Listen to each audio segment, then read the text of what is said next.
السلام علیکم۔ وعلیکم السلام۔ کیا آپ اگلی کہانی سننے کے لیے تیار ہیں؟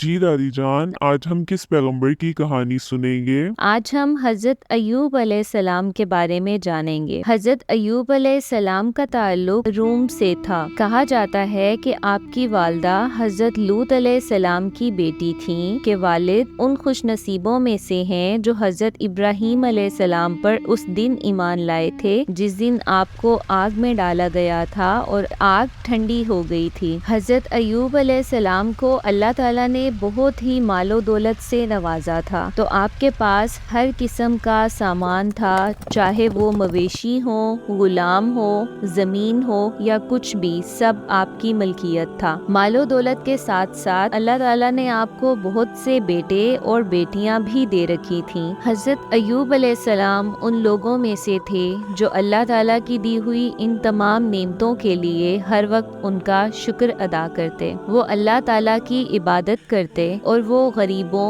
کو اپنے ساتھ بٹھا کر کھانا کھلایا کرتے تھے۔ وہ غریبوں کو اور یتیموں کو پہننے کے لیے کپڑے بھی دیا کرتے تھے اور وہ اللہ تعالیٰ کی مخلوق کا بہت خیال رکھتے تھے۔ ایک دن آسمان پر 3 فرشتے آپس میں باتیں کر رہے تھے۔ ایک نے کہا کہ ایوب اللہ تعالیٰ کی زمین پر سب سے خوبصورت تخلیق ہے، وہ اللہ تعالیٰ کا بہت شکر ادا کرتے ہیں اور اس کی عبادت کرتے ہیں، وہ غریبوں کی مدد کرتے ہیں۔ دوسرے فرشتے نے کہا اسی لیے اللہ تعالیٰ نے ان کو بہت سا مال و دولت اور دنیا کی آسائشوں سے نوازا ہے، جس کی وجہ سے وہ غلاموں کو خریدتے ہیں اور پھر ان کو آزاد کر دیتے ہیں۔ وہ ایک بہت ہی دریا دل انسان ہے۔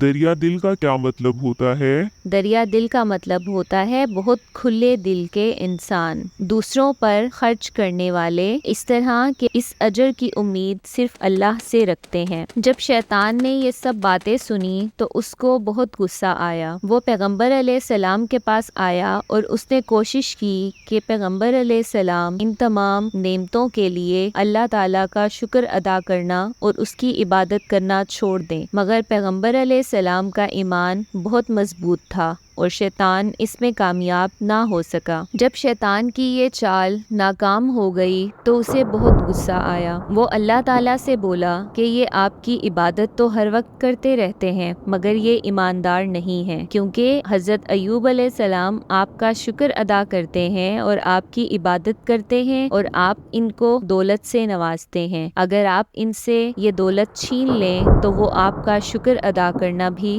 بند کر دیں گے۔ اللہ تعالیٰ نے شیطان سے فرمایا کہ ایوب ان کی سب سے زیادہ عبادت گزار تخلیقوں میں سے ایک ہیں، وہ پیغمبر ہیں اور ان کو مال و دولت نہیں للچا سکتا۔ اور اللہ تعالیٰ نے چاہا کہ شیطان حضرت ایوب علیہ السلام کی اخلاص کی گہرائی کو دیکھے تو انہوں نے اجازت دی کہ تم ایوب علیہ السلام کی دولت کے ساتھ کچھ بھی کر سکتے ہو، مگر دیکھنا وہ پھر بھی اللہ کا شکر ادا کریں گے۔ شیطان یہ سن کر بہت خوش ہوا اور اس نے اپنے ساتھیوں کو اکٹھا کر کے آپ کی مال و دولت سب کو آگ لگا دی، چاہے وہ فصلیں تھیں یا کھیت۔ اس نے ان کے مویشی بھی جلا دیے، یہاں تک کہ انہوں نے حضرت ایوب علیہ السلام کے گھر اور ان کے نوکروں کو بھی نیست و نابود کر دیا۔ اس کے بعد شیطان بھیس بدل کر حضرت ایوب علیہ السلام کے پاس آیا اور اس نے کہا کہ دیکھو تمہاری ساری دولت ختم ہو گئی ہے۔ کچھ لوگ کہتے ہیں کیونکہ تم اپنا سب کچھ غریبوں کو دیتے ہو اس لیے ایسا ہوا، جبکہ کچھ لوگ کہتے ہیں کہ تم ہر وقت اللہ کی عبادت کرتے رہتے ہو اس لیے ایسا ہوا۔ اگر اللہ میں تمہیں بچانے کی طاقت ہوتی تو وہ تمہاری مدد ضرور کرتا۔ وہ ایسا کہہ کر حضرت ایوب علیہ السلام کا اللہ پر سے بھروسہ توڑنا چاہتا تھا اور وہ چاہتا تھا کہ حضرت ایوب علیہ السلام اللہ تعالیٰ سے شکوہ کریں، مگر حضرت ایوب علیہ السلام کا ایمان تھوڑا سا بھی کمزور نہ ہوا۔ اس نے کہا کہ میرے پاس جو کچھ بھی تھا وہ اللہ تعالیٰ کا دیا ہوا تھا، میں تو صرف اس کا رکھوالا تھا۔ وہ جب چاہے جس کو دے سکتا ہے اور جب چاہے وہ اپنی دی ہوئی دولت کو واپس بھی لے سکتا ہے۔ اور ان الفاظ کے ساتھ حضرت ایوب علیہ السلام نے پھر اللہ تعالیٰ کا شکر ادا کیا۔ شیطان کو پھر بہت غصہ آیا اور اس نے اللہ تعالیٰ سے کہا کہ میں نے ایوب کا سب کچھ برباد کر دیا مگر وہ پھر بھی آپ کا شکر ادا کرتا ہے۔ بچے ہی ماں باپ کا اصل امتحان ہوتے ہیں، دیکھنا وہ آپ کا شکر ادا کرنا چھوڑ دے گا اگر اس کے بچے اس سے چھن جائیں گے۔ اس پر اللہ تعالیٰ نے کہا کہ تم یہ بھی کر کے دیکھ لو مگر یہ تمہاری چال بھی کامیاب نہیں ہوگی۔ اللہ تعالیٰ نے شیطان کو پھر اجازت دے دی اور پھر اس نے جس گھر میں حضرت ایوب علیہ السلام کے بچے رہتے تھے اس گھر کو نیست و نابود کر دیا اور ان کے تمام بچے فوت ہو گئے۔ اس کے بعد شیطان دوبارہ ایک بزرگ کے روپ میں تسلی دینے کے لیے حضرت ایوب علیہ السلام کے پاس گیا۔ اس نے ان سے کہا کہ دیکھو جن بھی حالات میں تمہارے بچوں کی وفات ہوئی اس کا مجھے بہت افسوس ہے، لیکن مجھے لگتا ہے کہ تمہارا اللہ تمہاری عبادتوں کا جواب نہیں دے رہا ہے۔ یہ سن کر اس کو لگا کہ حضرت ایوب علیہ السلام اب اللہ کی نافرمانی کریں گے، مگر آپ نے پھر اس سے کہا کہ دیکھو اللہ کبھی دیتا ہے اور کبھی اپنا دیا ہوا واپس لے بھی لیتا ہے۔ ہم جو کچھ بھی کرتے ہیں کبھی اللہ اس سے خوش ہوتا ہے اور کبھی ہمارا امتحان لیتا ہے۔ جو کچھ بھی میرے ساتھ ہو رہا ہے میرا عقیدہ اللہ پر اور بھی مضبوط ہو گیا ہے۔ اور اس کے بعد حضرت ایوب علیہ السلام نے پھر اللہ کی شان میں سجدہ ادا کیا۔ شیطان کی یہ چال بھی ناکام ہو گئی تو وہ بہت غصہ ہوا اور اس نے اللہ تعالیٰ سے دوبارہ کہا کہ ایوب کی جائیداد بھی چھن گئی، اس کے بچے بھی مر گئے مگر وہ اب بھی آپ کا شکر ادا کر رہا ہے۔ مجھے اجازت دیں کہ میں اس کو بیماری میں مبتلا کر دوں اور دیکھنا پھر اس کا آپ پر سے بھروسہ اور یقین اٹھ جائے گا۔ اللہ تعالیٰ نے اس کی بھی شیطان کو اجازت دے دی اور پھر اس نے آپ کو ایک بیماری میں مبتلا کیا، ایک ایسی بیماری جس میں آپ کے جسم پر صرف ہڈیاں اور چمڑی ہی بچی تھی۔ آپ کا جسم بہت سی تکلیفوں کی جگہ بن گیا اور دل اور زبان کے علاوہ کوئی بھی جسم کا حصہ ایسا نہ تھا جو تکلیف سے محفوظ رہا ہو۔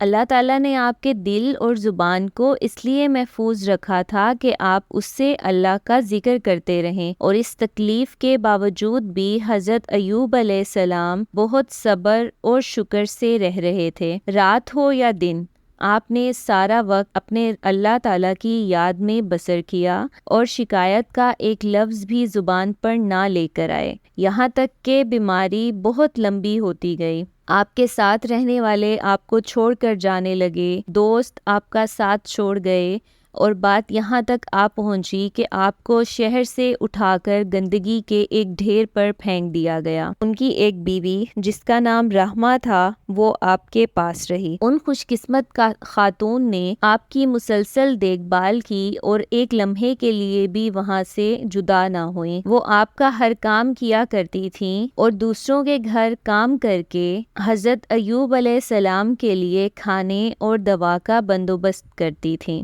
وہ اس وقت بہت مشکل وقت سے گزر رہی تھیں کیونکہ حضرت ایوب علیہ السلام کو سہارا دینے کے لیے ان کے پاس اور کوئی نہ تھا، مگر ان کی زبان سے ہمیشہ ایک ہی لفظ سنائی دیتا تھا، اِنَّ لِلَّهِ وَإِنَّا إِلَيْهِ راجعون۔ جب عرصہ بہت زیادہ ہو گیا تو آپ کی بیوی نے آپ سے کہا، اگر آپ اللہ سے دعا کریں تو وہ ضرور آپ پر رحم فرمائے گا اور آپ کو شفا عطا کرے گا۔ آپ جانتے ہیں حضرت ایوب علیہ السلام نے کیا جواب دیا؟ حضرت ایوب علیہ السلام نے کہا کہ میں نے صحت و تندرستی میں 70 سال کا عرصہ گزارا ہے، تو کیا میں اللہ کے لیے اگلے 70 سال تک اس مصیبت پر صبر بھی نہیں کر سکتا؟ تو آپ کی بیوی آپ کی یہ بات سن کر رو پڑیں۔ وہ لوگوں کے ہاں کام کیا کرتی تھیں مگر وہ وقت آیا کہ کوئی ان کی بیوی سے بھی کام کروانا پسند نہیں کرتا تھا۔ لوگ یہ سوچتے تھے کہ یہ حضرت ایوب علیہ السلام کی بیوی ہیں جو کہ خطرناک بیماری میں مبتلا ہیں، وہ ان کے پاس ہی رہتی ہیں اور ان کی خدمت کرتی ہیں، کہیں ایسا نہ ہو کہ یہ بیماری ان کو بھی لگ جائے۔ آپ نے بہت کوشش کی کہ کہیں آپ کو کام مل جائے لیکن کوئی بھی آپ کو اپنے گھر داخل ہونے کی اجازت دینے کے لیے تیار نہ تھا۔ پھر ایک وقت آیا کہ آپ گئیں اور آپ نے اپنے بالوں کی ایک چٹیا ایک امیر عورت کو فروخت کر دی، اس کے بدلے اس نے آپ کو بہت سا لذیذ کھانا دیا۔ وہ کھانا لے کر آپ حضرت ایوب علیہ السلام کے پاس پہنچیں تو حضرت ایوب علیہ السلام نے پوچھا یہ کھانا کہاں سے آیا ہے؟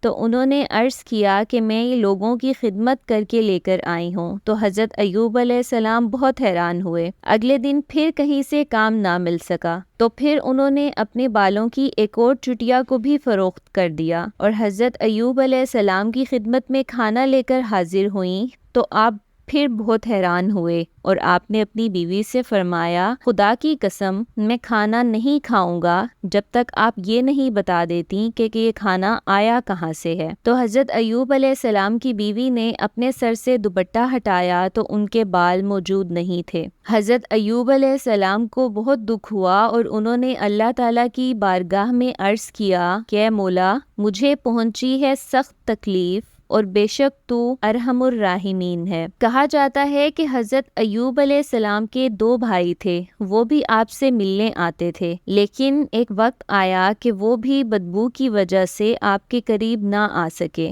دور کھڑے ہو کر باتیں کرنے لگے۔ ایک بھائی نے کہا اگر ایوب میں کچھ بھی بھلائی ہوتی تو وہ اس قدر مصیبت میں مبتلا نہ ہوتا۔ حضرت ایوب علیہ السلام ان کی بات سن کر اس قدر روئے کہ اس سے پہلے اس پوری تکلیف کے دوران کبھی نہ روئے تھے۔ حضرت ایوب علیہ السلام نے اللہ تعالیٰ کی بارگاہ میں عرض کیا اے میرے مالک اگر تو جانتا ہے کہ میں نے کوئی رات سیری کی حالت میں نہیں گزاری جبکہ میرے علم میں کوئی بھوکا ہو تو میری تصدیق فرما دے۔ اللہ تعالیٰ نے آسمان سے تصدیق فرمائی اس طرح کہ ان کے دونوں بھائی سن رہے تھے۔ دادی جان سیری کیا ہوتا ہے؟ سیری کا مطلب ہوتا ہے پیٹ بھر کر کھانا کھانا۔ حضرت ایوب علیہ السلام اس وقت تک پیٹ بھر کر کھانا نہیں کھاتے تھے جب تک ان کو معلوم ہو کہ ان کے عوام میں لوگ بھوکے ہیں۔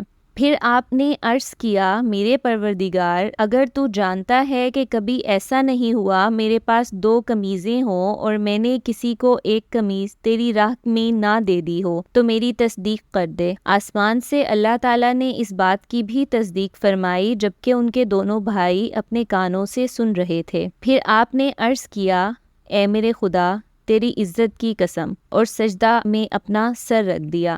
سجدے میں وہ پھر اللہ تعالیٰ کے حضور روتے ہوئے کہنے لگے کہ مجھے تیری عزت و جلال کی قسم اس وقت تک سر نہیں اٹھاؤں گا جب تک آپ میری تکلیف کو دور نہیں فرما دیتے۔ آپ سجدے کی حالت میں رہے یہاں تک کہ وہ ساری تکلیف ختم ہوتی رہی۔ یہ بھی کہا جاتا ہے کہ ایک دن حضرت ایوب علیہ السلام غسل کر رہے تھے تو اللہ تعالیٰ نے آپ کو حکم دیا کہ زمین پر پاؤں مارو۔ آپ نے حکم کی تعمیل کرتے ہوئے جب زمین پر پاؤں مارا تو وہاں سے ٹھنڈے پانی کا ایک چشمہ ابل پڑا تھا اور آپ کو حکم ہوا کہ اس پانی سے غسل کرو اور پھر پیو۔ آپ نے اس میں سے پانی پیا اور اس سے غسل بھی فرمایا تو اللہ تعالیٰ نے آپ کے جسم کی ساری تکلیف اور بیماری کو دور کر دیا۔ نہ صرف آپ ظاہری نعمتوں سے مالا مال ہوئے بلکہ اللہ تعالیٰ نے آپ کو باطن کی نعمتوں سے بھی نوازا تھا، یعنی آپ کے دل سے ہر قسم کی دکھ اور پریشانی کو ختم کر دیا تھا۔ ایک صحابی فرماتے ہیں کہ حضور صلی اللہ علیہ وآلہ وسلم نے فرمایا کہ جب اللہ تعالیٰ نے حضرت ایوب علیہ السلام کو صحت یاب کیا تو آپ پر سونے کی ٹڈیوں کی بارش برسائی۔ آپ انہیں ہاتھ سے پکڑ پکڑ کر کپڑے میں باندھنے لگے اور ان سے پوچھا گیا کہ ایوب کیا آپ کا دل ابھی بھی نہیں بھرا؟ تو آپ نے جواب دیا کہ اے اللہ تیری رحمت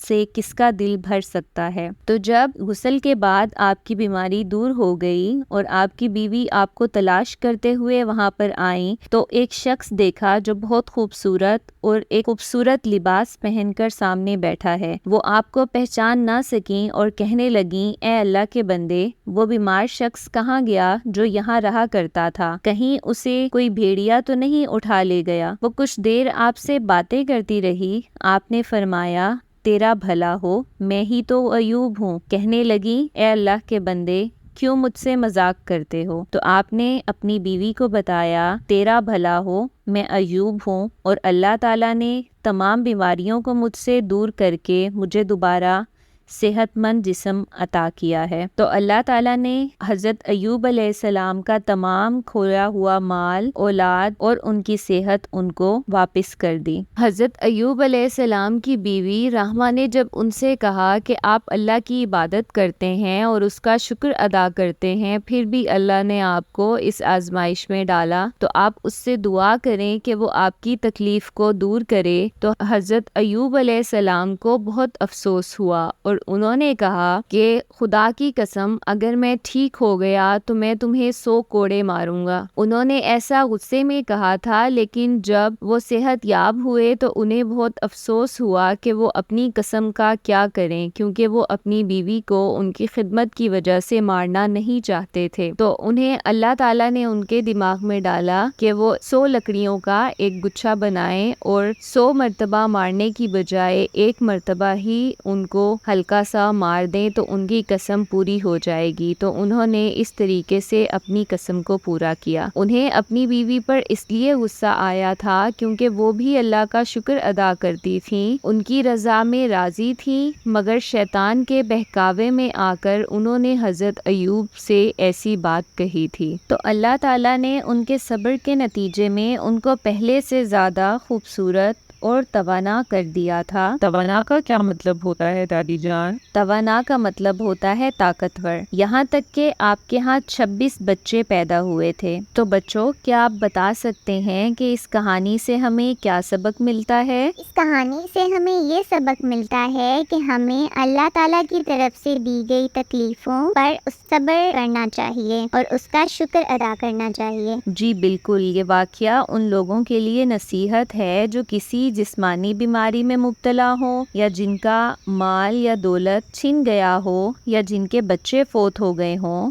اور ہر مصیبت زدہ شخص کے لیے اللہ تعالیٰ کے نبی حضرت ایوب علیہ السلام کی زندگی ایک بہترین نمونہ ہے، کیونکہ جو تکالیف حضرت ایوب علیہ السلام کو پہنچی تھیں وہ ان سب تکلیفوں سے کہیں زیادہ تھیں، پھر بھی آپ نے صبر کیا، اللہ کا شکر ادا کیا اور سارا وقت اللہ تعالیٰ کی یاد میں گزارا، یہاں تک کہ اللہ تعالیٰ نے آپ کی تمام تکلیفیں دور کر دیں اور انہیں پہلے سے بھی بلند مقام پر فائز کر دیا۔ حضرت ایوب علیہ السلام نے اپنی وفات کے وقت اپنے بیٹے حومل کو اللہ تعالیٰ کے دین کو پھیلانے کی نصیحت کی۔ تو آپ کی وفات کے بعد ان کے بیٹے نے اللہ تعالیٰ کے دین کو پھیلانے کا کام سنبھالا، اور اس کام میں ان کے ایک بھائی بشر بن ایوب نے بھی ان کی مدد کی۔ کچھ تاریخ لکھنے والوں کے مطابق وہ قرآن میں ذوالکفل کے نام سے مشہور ہیں۔ آج کے لیے اتنا کافی ہے، اگلی کہانی ہم حضرت ذوالکفل علیہ السلام کی سنیں گے۔ اللہ حافظ۔